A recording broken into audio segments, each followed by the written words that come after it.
Hello. As Speaker of the House, it is my official honor to join my California colleagues in the Congress for this clarion call for action to protect the sacred right to vote, the bedrock of our cherished democracy.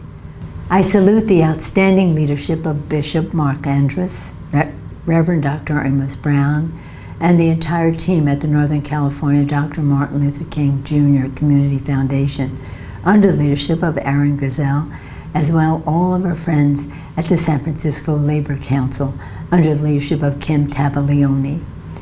Both of your organizations have long been fearless champions in protecting and expanding the vote in California and across the country.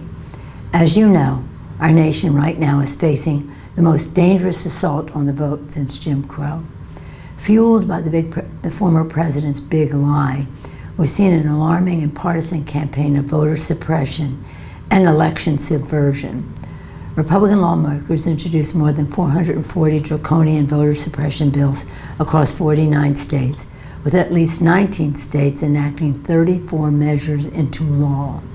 Republican-appointed judges, including on the Supreme Court, are erasing hard-won voter protections. And horrifyingly, a violent mob stormed the United States Capitol on January 6th, seeking to overturn the results of a free and fair election.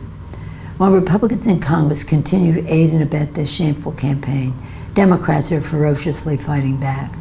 I'm very happy to report that in the House this past week, we passed and sent to the Senate the Freedom to Vote John Lewis Act, vital legislation to protect the vote and strengthen our democracy.